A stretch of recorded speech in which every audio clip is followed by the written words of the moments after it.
একেবারে অপ্রত্যাশিত একটা ঘটনা।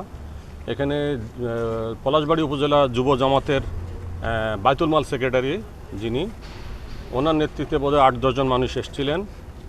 পলাশবাড়ী বাজারের একটা দোকানের মালিকানা নিয়ে দ্বন্দ্ব। মূলত দোকানটা হলো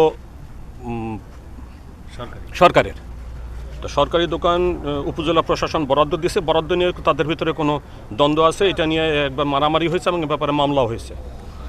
এর মধ্যে গতকাল বিবাদী পক্ষ গতকাল নাকি ওই দোকানের তালা খুলে ফেলছে, খুলে তারা আবার দখল নিতে গেছে। এ ব্যাপারে ওই পলাশ সে এসে ওসিকে বলছে যে আপনি ওই দোকানে পুনরায় তালা মারেন।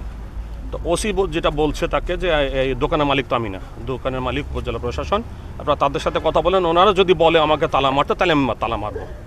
এই তালা কেন মারে না এটা নিয়ে বাকবিতণ্ডা, ওসিকে চাকরি করতে দেবে না, এই সমস্ত বক্তব্য দিয়ে পরবর্তীতে ওসির গায়ে হাত তুলছে। ওসিকে বাঁচানোর জন্য বা করার জন্য, ওদেরকে নিবৃত্ত করার জন্য আমাদের আরও 2-3 জন অফিসার এসেছিল, তাদেরকে মারধর করছে। এই বিষয়ে আমরা আইনগত ব্যবস্থা নিচ্ছি।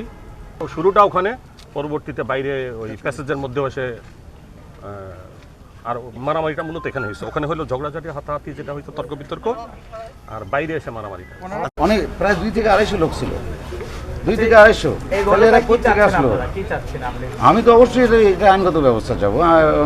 এমপি মহোদয় তো আসছিল, উনি বলছে আইনগত ব্যবস্থা নেই। কী আইনগত ব্যবস্থা নেই?